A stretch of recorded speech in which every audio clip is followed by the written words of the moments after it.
sedikit daripada kitab terjemahan Mukhtasar Ibnu Abi Jamrah lil Bukhari. Ini terjemahan yang asalnya kita Arab. Mengandungi 294 hadis pilihan dari kitab Sahih Imam Al-Bukhari.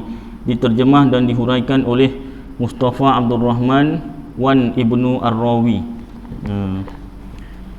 Pada hadis 191, tajuknya cara menghadapi wabak taun. Hadis tentang wabak taun, apa yang Rasulullah suruh kita buat.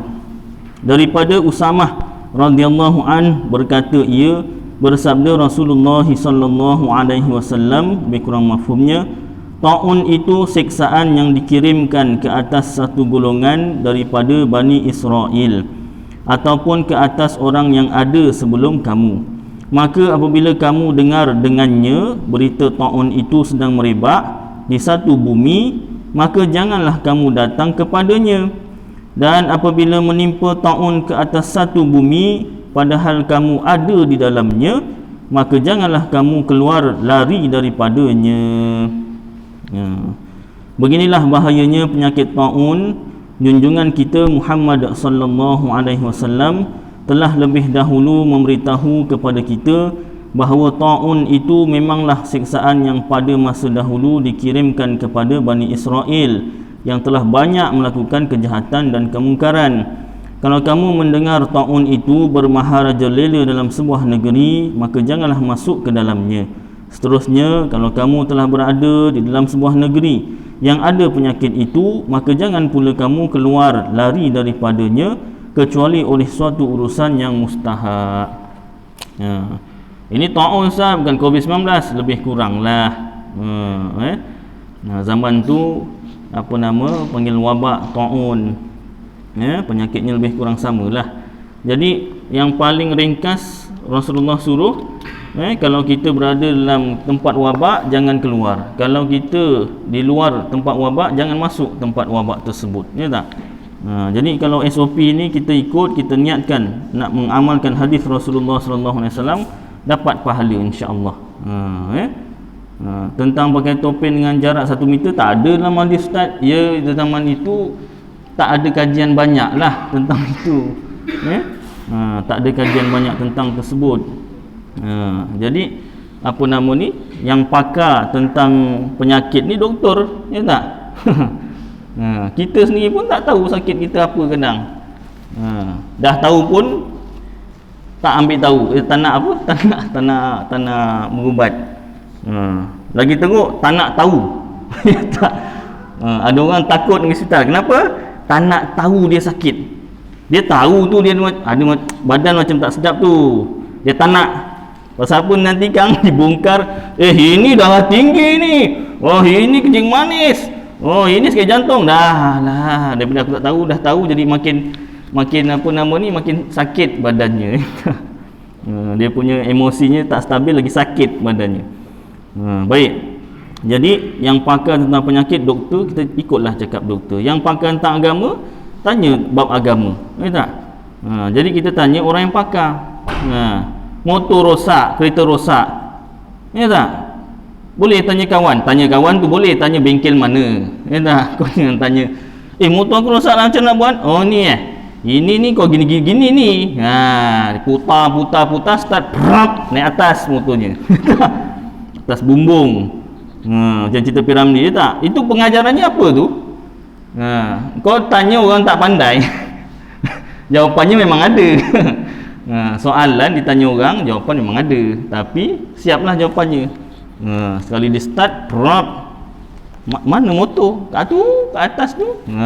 Kan? Jolok motor bang, kau yang naikkan motor orang tu. Pengelan pula orang tu ya. Itu pengajarannya apa? Jangan suruh orang yang tak pakar. Baik. Jadi itulah hadisnya yang berkaitan dengan taun, wabak dan sebagainya. Jadi kita ikutlah. Lagi pula sayanglah duit RM1,000 je. Dan banyak orang saman. Saya dah dapat banyak saman, Ustaz, bukan orang lain punya saman diedarkan tu kan. Jadi hati-hatilah. Duit tu maknanya sayang nyawa. Duit tu boleh cari lagi kan, nyawa. Baik. Kita sambung idaman penuntut pada menghuraikan yang kusut ilmu fikih oleh Al-Haji Abdul Ghani bin Al-Haji Yahya, penggal yang pertama. Kita masuk balik bab yang mula-mula sebab masa tu pendahuluan, lepas tu terus masuk korban dengan akikah kan. Sebelum pergi jauh, saya ada nak buat pembetulan sikit. Yang lepas bab akikah, kalau tak silap saya rakam, kemudian saya dengar balik kuliah saya, ada tersilap sikit pada bab akikah tu. Beza antara korban dengan akikah. Kalau korban sunat, korban sunat kita boleh makan sebahagian, kemudian selebihnya kita wajib, bukan wajib, sedekahkan kepada fakir miskin, dan boleh kita hadiahkan kepada orang kaya. Tapi kalau akikah, dia tak ada sebut orang kaya, maknanya fakir dan miskin.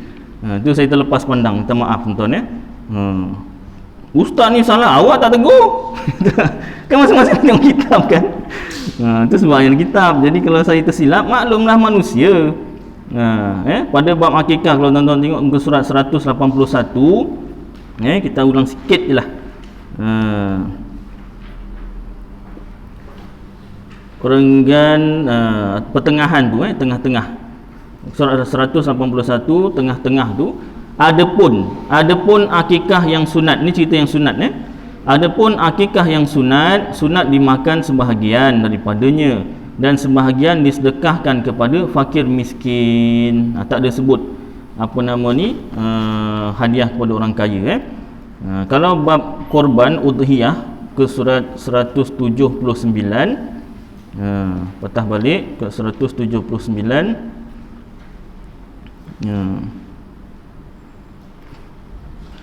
Perenggan kedua terakhir tu haram makan korban wajib, itu kita dah bahaskan, bahkan hendaklah disedekahkan kesemuanya. Dan sunat makan sebahagian daripada korban sunat, manakala yang bakinya disedekahkan mentah-mentah kepada fakir miskin atau diberi kepada orang kaya sebagai hadiah. Itu beza dia. Itu yang saya tersilap tu. Korban kita boleh sedekah kepada orang miskin dan fakir, dan boleh hadiahkan kepada orang kaya. Kalau dalam kampung tu semua kaya, paling kurang cari satu orang miskin. Tak ada kampung tu, kampung sebelah lah, paling kurang satu orang miskin mesti dapat. Kalau akikah tadi sunat disedekahkan, sunat makan sebahagian, yang lain disedekahkan kepada fakir miskin, tak ada orang kaya. Habis macam mana Ustaz, saya nak bagi juga macam mana? Itu cara dia, macam yang saya buat juga. Saya buat akikah untuk anak. Jadi saya sedekahkan sebahagian besarnya, saya ambil sikit untuk saya makan, sebahagian besarnya, katalah 2/3, saya sedekahkan pada fakir miskin. Nak cari orang fakir miskin susah kan, jadi dapat seorang kawan rumah saya. Jadi dah sedekahkan, ni awak punya awak terima tak? Saya terima, baik. Saya beli boleh tak sikit? Tak paksa dia, tak boleh tak boleh, dah lah baliklah kan. Saya beli boleh tak? Dia pun tak makan banyak. Ya tak? Masuk semua 2/3 tu banyak. Satu bahagian saya dapat 14 kilo. Banyak. Bolehlah, taklah pada-padalah dengan harga satu bahagian 800 kan. Dapat 14 kilo. Jadi termasuk tulang semualah tu. Jadi lebih kurang 10 kilo, 9 kilo tu sedekahkan pada dia.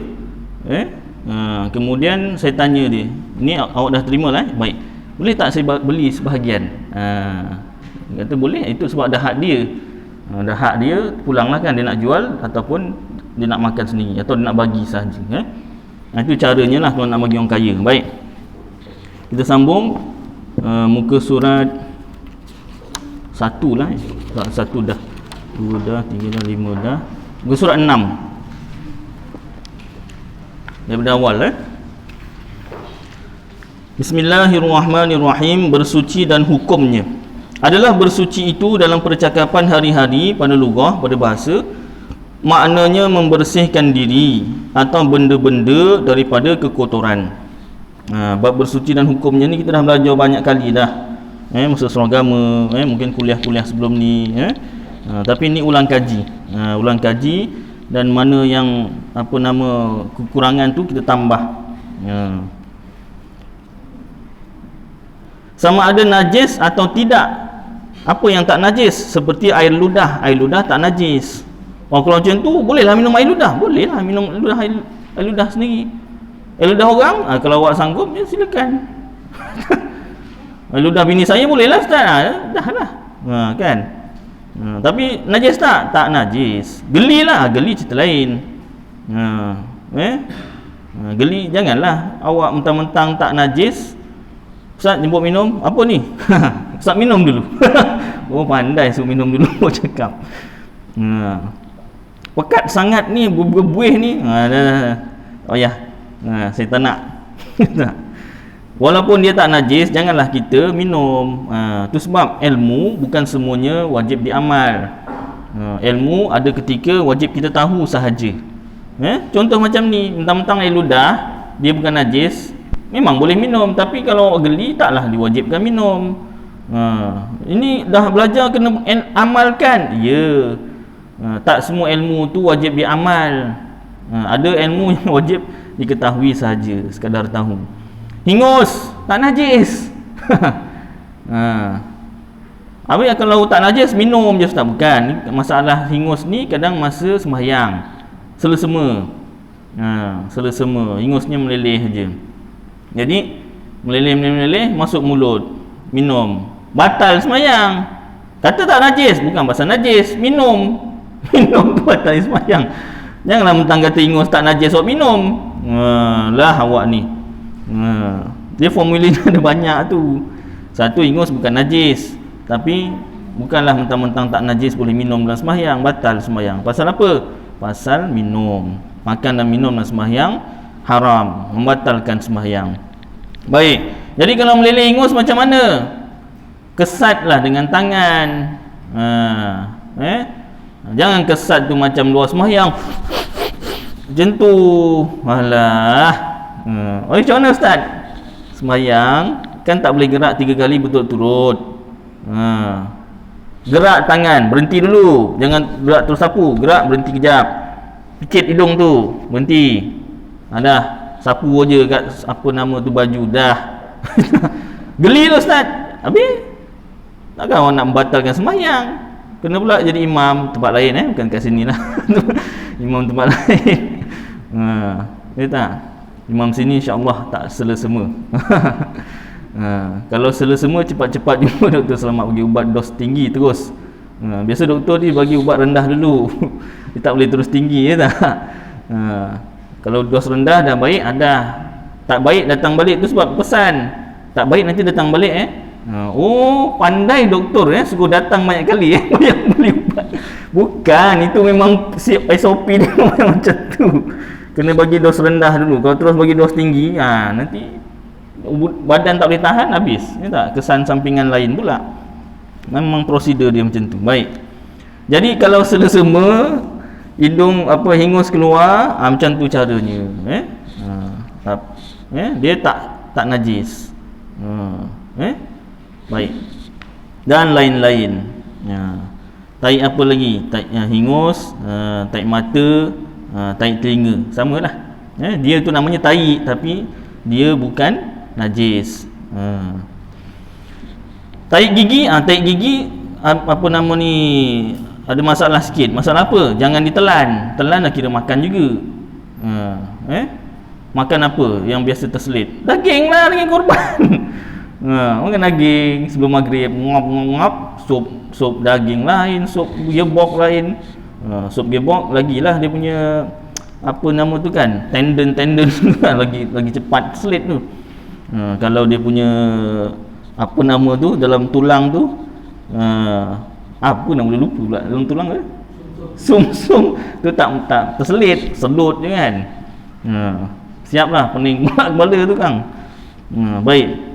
Jadi kalau terselit, masa sembahyang, sebelum sembahyang tu itulah kena gosok gigi dulu, pastikan tak ada yang terselit. Kalau dalam sembahyang baru terselit, baru rasa,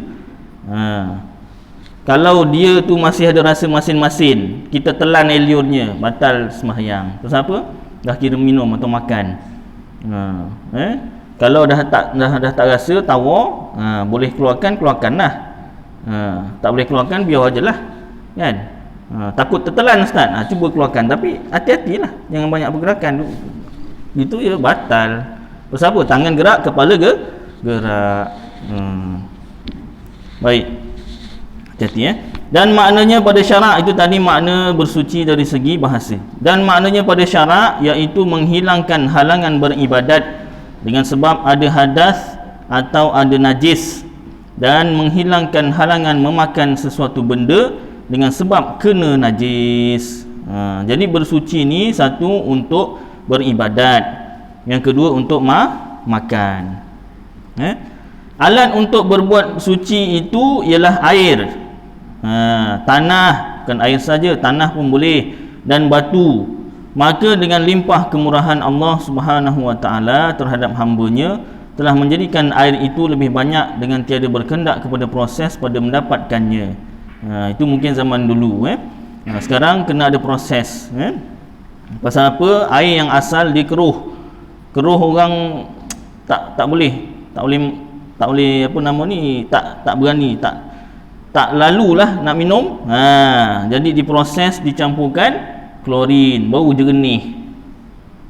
Cuba pergi apa nama ni, air terjun ke apa kan, dia bukan putih sangat, tak jernih sangat, dia ada keruh-keruh sikit. Terus pergi direct dekat empangan, senang tengok kan, air ni macam mana kan. Air pipe kan putih jernih tu kan, itu nak jernih tu ada proses, dirawat dulu kan. Senang masuk klorin lah. Baik, tapi taklah semahal elektrik lah kan, air agak murah lah. Dan kalau kat Johor ni berapa meter padu free kan, tak berapa tu kan, memang miskin betul, dia tak banyak guna air, free. Baik, hukum bersuci daripada hadas dan najis itu wajib. Bersuci daripada hadas dan bersuci daripada najis itu wajib hukumnya, kerana telah ijma' ulama', sepakat ulama', sekata atau sebulat suara pendapat ulama', sebagaimana mereka telah ijma' sepakat mensyaratkan bersuci daripada hadas dan najis itu dengan air. Ada nombor 1 tu, nota kakinya kat bawah, sandarannya firman Allah Ta'ala, A'udzu billahi minasyaitonir rajim. Bismillahirrahmanirrahim. Wa in kuntum marada aw ala safarin aw jaa ahadun minkum minal ghaiti aw lamastumun nisa falam tajidu ma'an fatayammamu sa'idan tayyiba. Sadaqallahul azim. Suratun Nisa ayat 52. Artinya lebih kurang, jika kamu sakit, yakni tak boleh menggunakan air, atau dalam pelayaran tak dapat air, atau kamu buang air, yakni berhadas, atau kamu menyentuh kulit perempuan, yakni batal air sembahyang, tiba-tiba kamu tak dapat air, hendaklah kamu mencari tanah yang suci, yakni tayammum, ganti daripada air. Jadi asal masalah, habislah sampai situ. Jadi asal masalah wajib cari atau menggunakan air pada hadas. Sambungannya, dalam hadis Bukhari dan Muslim, satu masa seorang badui ini orang kampung, orang badui, orang kampung, kencing dalam masjid. Orang kampung lah, kampung Arab lah. Sabda Rasulullah sallallahu alaihi wasallam, subbu alaihi zanuban min ma'in. Artinya lebih kurang, hendaklah kamu tuangkan atasnya setimba air. Muka surat 56 dalam kitab Bujairimi, juzuk 1 muka surat 56. Dalam hadis ini terang Nabi suruh gunakan air pada najis. Itu dalilnya. Baik, air yang sah dibuat bersuci. Satu, air yang sah dibuat bersuci itu umum, termasuklah air hujan, air embun, air laut, air sungai, air perigi, air mata air, dan lain-lain. Lain-lain apa? Ais. Dengan tak kira sifat asalnya, sama ada ianya putih atau hitam, atau kelabu, atau jernih, atau keruh, atau masam, atau masin. Apa rasa, apa warna. Kalau dia air hujan, air embun, laut, sungai, perigi, air mata air, ais, boleh dipakai. Baik. Geli, geli dah cerita lain lah. Awak memanjang geli aja. Dari segi hukum boleh. Awak geli, lain cerita lah. Baik, bahagian air. Ini lebih kepada bukan bahagian air, yang lebih tepat hukum air. Air sebenarnya dipecahkan pada dua bahagian. Daripada langit, turun daripada langit dan keluar daripada bumi. Kalau bahagian air,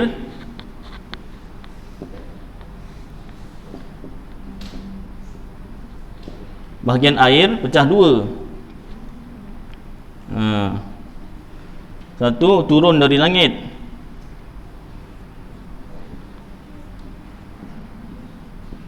Turun dari langit. Yang kedua, keluar dari bumi.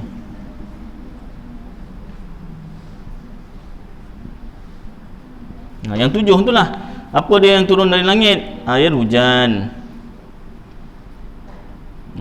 Air hujan. Kedua, air embun. Yang ketiga, air salji atau ais. Salji je lah. Kalau air dah bukan salji. Saljinya tu jadi air. Salji. Ada lagi tak? Kemudian keluar dari bumi, sungai, air sungai. Ni sungai Ustaz. Alah, ejaan lama lah sungai. Jimat sikit masa. Ejaan baru kan ada alif kan, sungai. Kalau ejaan baru, air ni nak tukar apa? Ni air. Jadi asal pandai menyebut sudahlah. Ya tak? Matlamat Badruin, kenapa tukar kitab baru apa, kitab yang moden pasal apa? Waw mim, bom jadi bumi, bumi, ingat bom. Apa Matlamat Badruin aja bom pula. Itu UTM. Aja bom. Ya tak? UTM kalau aja bom mantap, ya tak? Memang meletup. Maaf ini bukan salah UTM. Pelajar tu salah. Minta maaf, maksud YouTube ni bahaya ni. Minta maaf UTM, awak tak salah. Pelajarnya tu yang salah. Ya tak? Nurdin Maktop tu kan. Air sungai, lagi apa? Perigi. Air perigi. Lagi air mata air.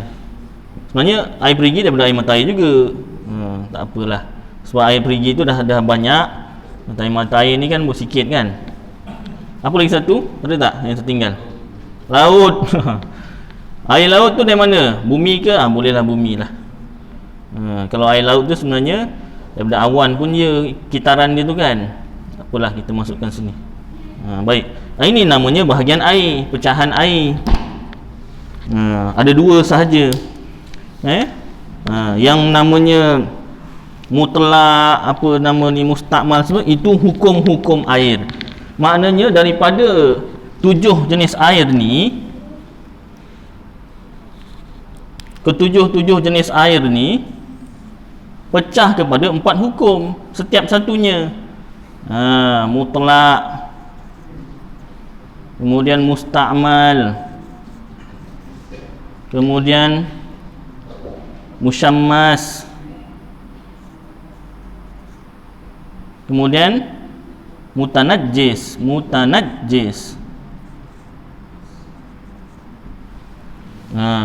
Air hujan pecah 4 hukum, air embun pecah 4 hukum, salji pecah 4 hukum, dan seterusnya. Setiap satu jenis air itu pecah kepada 4 hukum.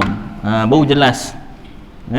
Kalau tak keliru, bahagian air ada 4. Habis ni masuk bahagian mana? Kan susah.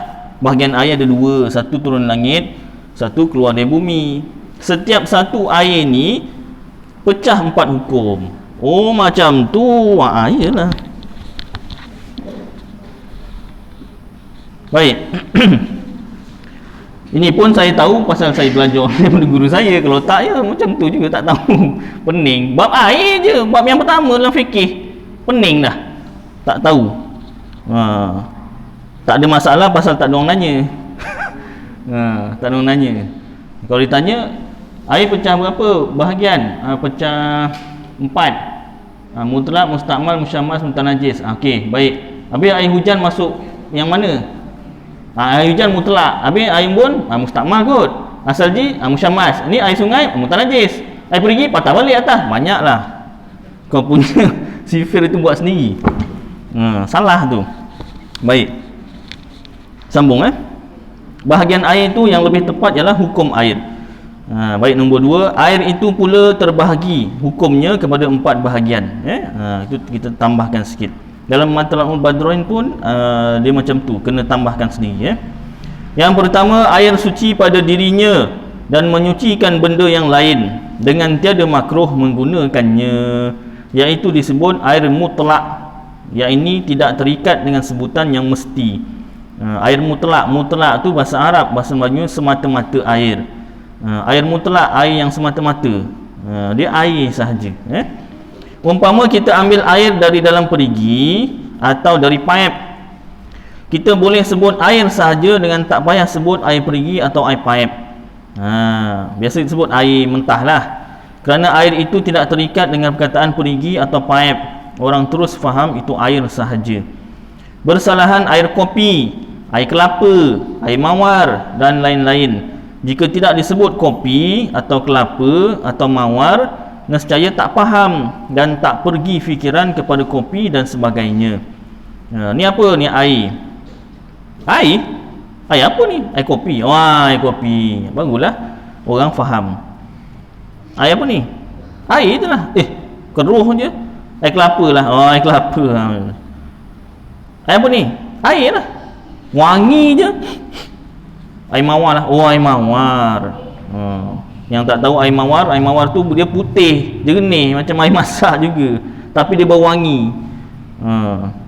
Biasa pakai bila Ustaz? Biasa nak kebumikan, nak apa, tajahiz mayit. Itu je lah dipakai. Kadang kalau orang yang pandai masak nak guna air mawar pun kadang ada juga.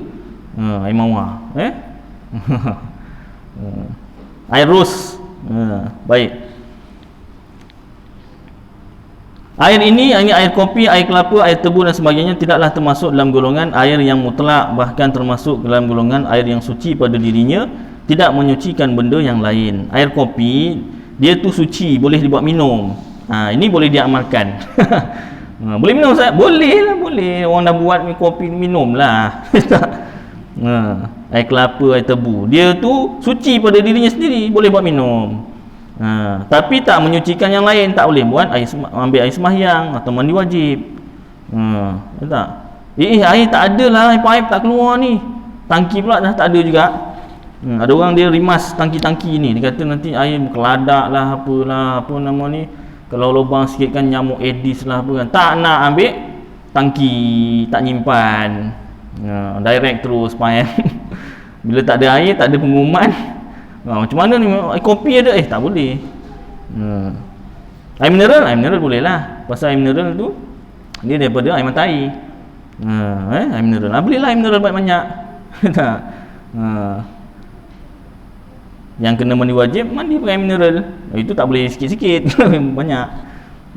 Kalau ambil sembahyang boleh sikit-sikit. Baik. Hukum yang kedua, air suci pada dirinya dan menyucikan benda yang lain juga, tetapi makruh menggunakannya pada badan. Dia tu suci dan boleh menyucikan yang lain, tapi makruh. Makruh ni hukumnya buat, Allah Ta'ala tak suka. Kalau tak buat, tak ada apa-apalah. Maknanya Allah Ta'ala tak suka sahaja. Kalau dah alang-alang dah sebut Allah Ta'ala tak suka ni, jangan kita bayangkan Allah Ta'ala ada muka benci macam tu, jangan. Ya tak? Pasal dia berkaitan dengan tauhid tu kan. Makruh apa hukumnya? Makruh hukumnya Allah Ta'ala tak suka kalau kita buat. Jangan kita bayangkan Allah Ta'ala tak suka tu, tak suka. Jangan. Itu drama. Drama pukul 7. Itu apa nama ibu mertua tu. Itu memang. Ustaz tengok tak tengok orang rumah cerita. Dia menyampai orang rumah pun tak tengok, rumah saya tak ada TV pun. Facebook lah ceritanya ni. Ya tak? Allah Ta'ala tak suka tu maknanya tak redha. Bukanlah maknanya Allah Ta'ala tu ada muka, tidak. Bukan Allah Ta'ala tu ada hati, tidak. Jangan kita bayangkan macam tu. Allah Ta'ala tak ada apa nama ni, tak sama dengan segala sesuatu. Baik, sambung. Itu makruh, Allah Ta'ala tak suka. Makruh menggunakannya pada badan orang yang ditakuti kena sakit sopak atau bertambah kuat sopaknya. Sopak ni penyakit daging tanggal kusta. Kusta. Atau jadi kekal sopaknya. Warna hilang kulit lah, kulit daging semua kan. Macam albino. Tapi albino masih okey lagi kan. Baik. Atau bertambah kuat sopaknya atau jadi kekal sopaknya, iaitu air yang terjemur. Apa dia air yang apa nama hukum yang kedua ni, ataupun dipanggil air musyammas ni?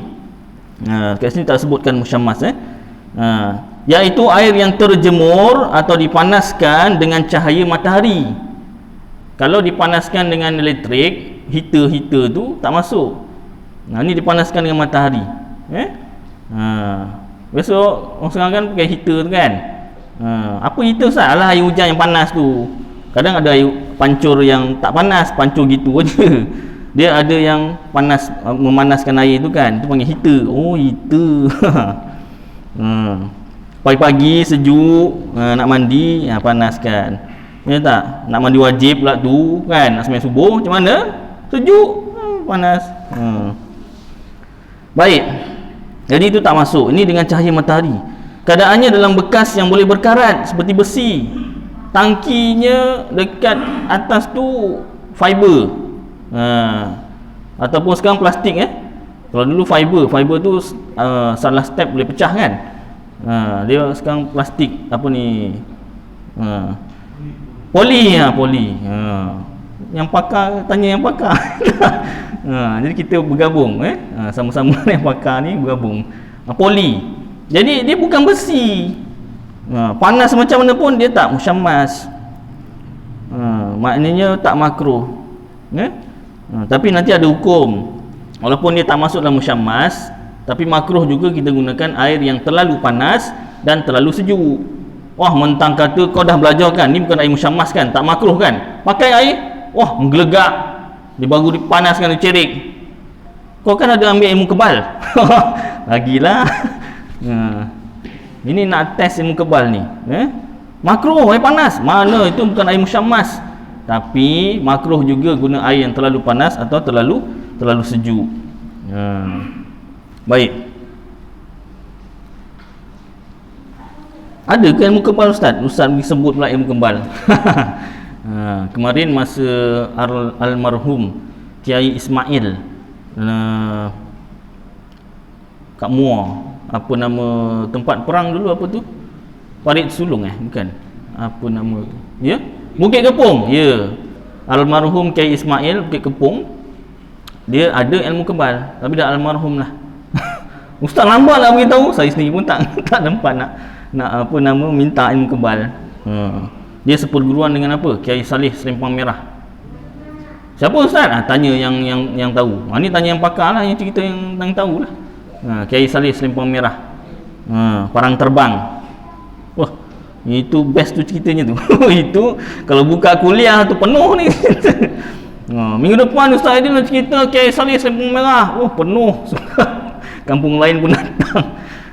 Dia ada bukunya. Saya kemarin belajar kat UKM, ada buku dia. Orang buat novel lah. Dia asalnya kisah benar, orang buatkan novel. Jadi ceritanya tu ada tokok tambah sikit, jadi menarik lah. Kiai Saleh Selempang Merah. Ustaz, minggu depan buka Ustaz. Nanti ni tak habis lagi. Baik.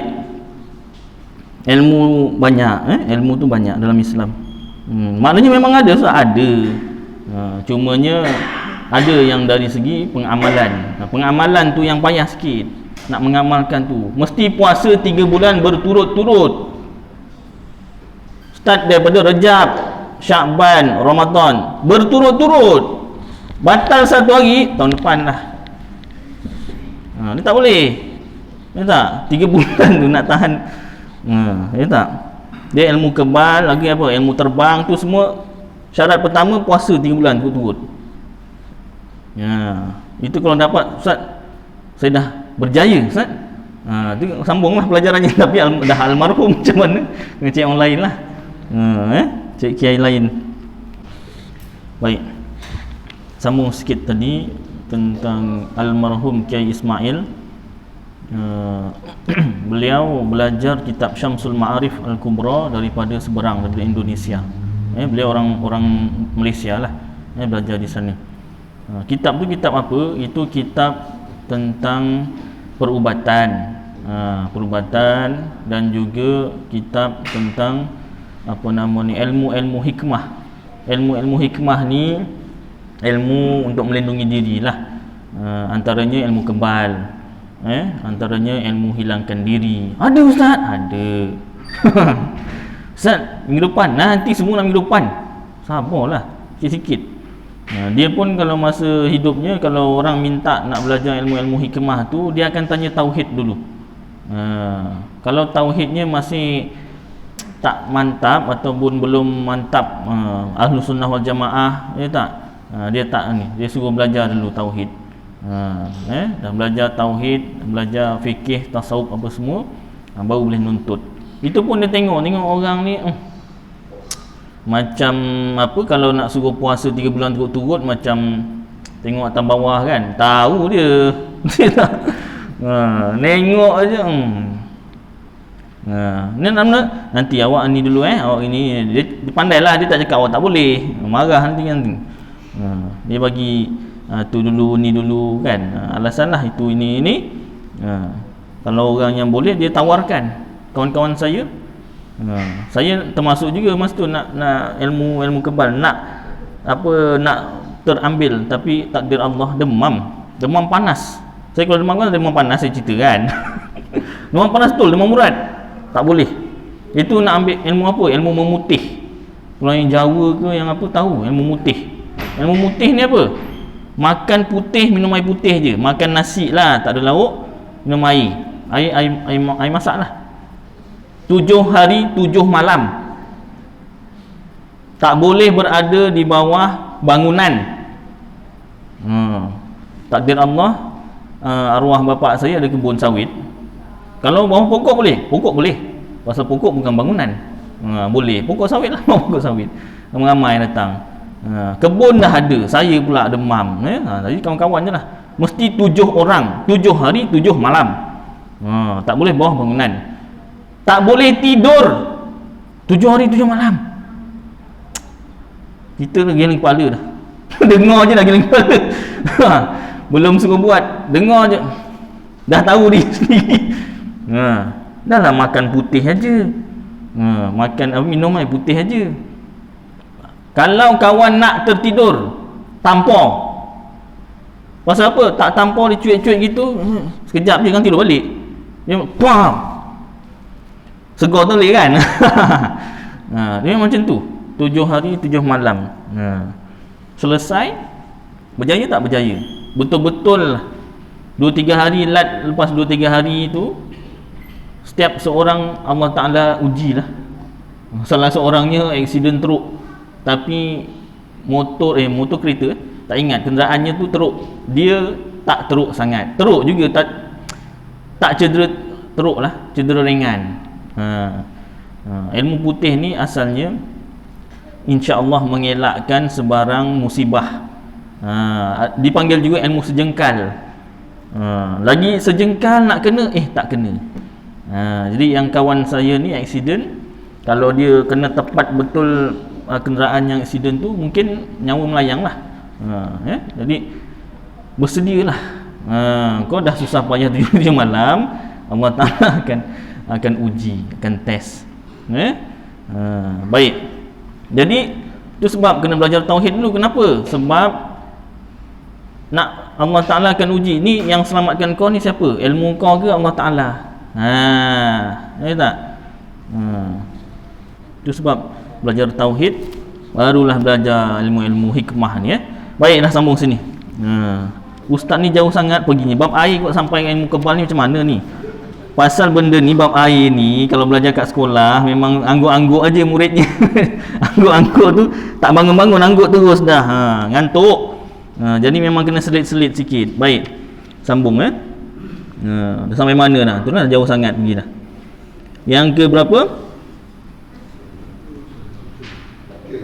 3 baik. Muka surat sebelah ni, muka surat 7 yang berceramah dengan yang dengar ceramah lupa dua-dua. Mana dah sampai muka bal begini. Baik. Terjemur atau dipanaskan cahaya matahari, satu bekas yang berkarat, kemudian baik, sambung. Tidaklah termasuk bekas yang dibuat daripada emas atau perak. Kalau dibuat daripada emas, air, bekas air tu kaya betul. Bekas tangki air daripada emas. Ada orang mangkuk tandas daripada emas, ada kan? Saya dapat video orang apa nama ni UAE lah kan, Emirat Arab Bersatu tu kan, pasal banyak minyak tu kan, dia punya kaya mangkuk tandas daripada emas. Oh, kaya betul. Baik, itu apa hukum Ustaz? Nanti hukum lain pula. Tu dah masuk hukum lain pula nanti tu. Atau perak atau plastik tak termasuk. Poli tu kan, tangki sekarang ni daripada poli, tak masuk. Sebaliknya, walaupun tak masuk air musyammas, sebaliknya makruh juga digunakan air yang sangat panas atau sangat sejuk. Walaupun dia tak musyammas, tapi makruh juga kalau sangat panas atau sangat sejuk. Baik. Yang ketiga, air suci pada dirinya tidak boleh menyucikan benda yang lain. Ini dipanggil mustakmal. Tidak sah diperbuat bersuci dengan dia. Tak boleh buat mengambil wuduk atau mandi wajib. Iaitu disebut air mustakmal, iaitu air yang telah digunakan buat mengangkat hadas, basuh yang pertama pada wuduk yang wajib atau mandi yang wajib. Baik, nota kaki dia satu situ. Air mustakmal yang dikatakan suci pada dirinya itu maknanya jika kena pada badan atau pakaian atau sebagainya tidak payah dibasuh, dia bukan najis. Tetapi jika dikumpulkan makruh diminum.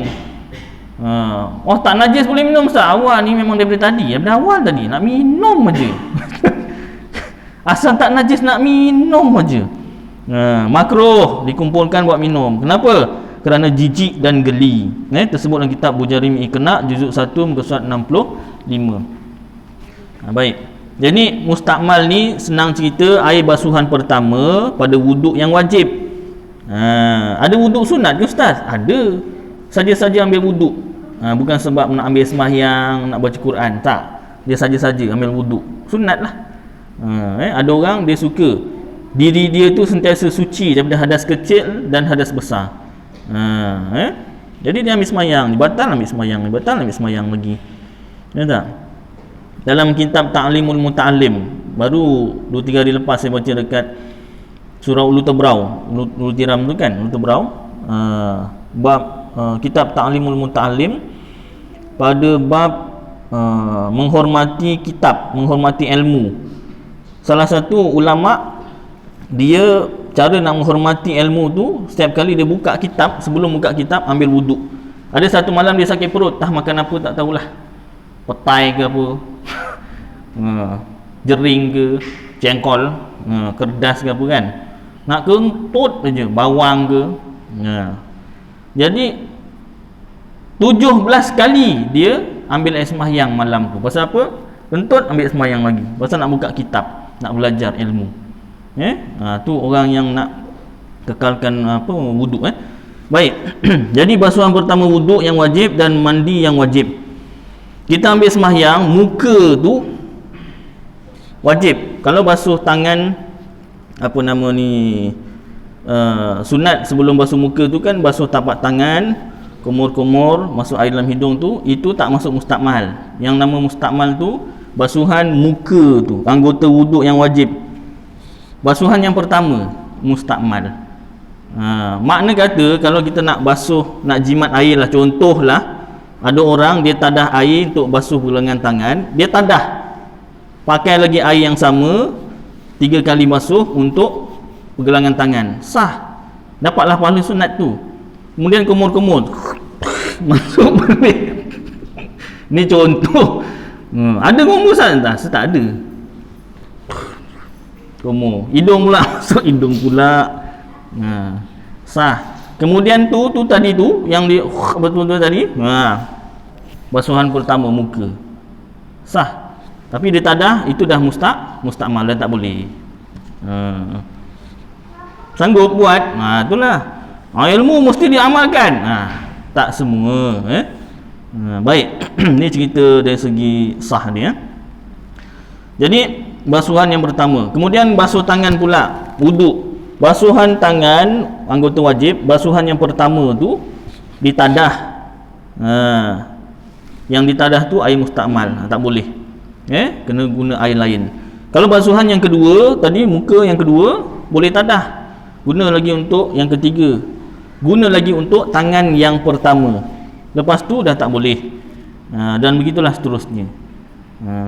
Tak faham Ustaz dah, tak faham orang ambil semayang macam biasalah. Ini cerita hukum. Kalau orang yang nak jimat air, kita orang yang ada-ada, ya tak? Air tu, alah Ustaz, air tak ada masalah, saya satu baldi tu untuk muka je. Contoh kan. Itu dah masuk membazir pula. Baik, sambung. Mandi wajib. Anggota mandi wajib apa dia? Seluruh tubuh. Jadi basuhan pertama mandi wajib tu air mustakmal, tak boleh digunakan semula. Dia tak, benda ni tak ada masalah, orang pun tak tadah, biasa mengalir terus ke longkang, ke saluran air.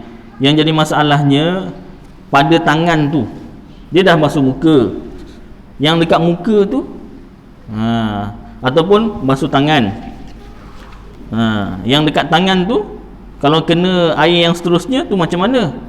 Tak ada masalah sebenarnya, sebab yang kat tangan tu taklah banyak, sedikit. Yang namanya mustakmal ni, yang jadikan air lain, air mutlak mustakmal, dia punya formula dia mesti mengubah bau, warna dan rasa. Ini air mustakmal contohnya. Buatlah gambar air sikit Ustaz. Air mustakmal. Ini air mutlak. Air mustakmal tak boleh pakai. Okey. Kalau air mustakmal campur air mutlak, macam mana? Tengok dia punya bilangan ataupun kuantiti.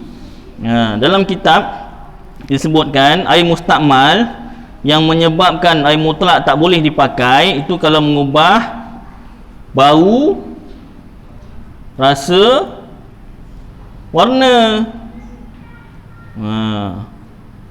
Warna. Kalau tak berubah, taklah jadi air mustakmal. Air mustakmal ni air paip Ustaz, dia tak ada bau, rasa, warna. Diibaratkan air mustakmal ni seperti air jus.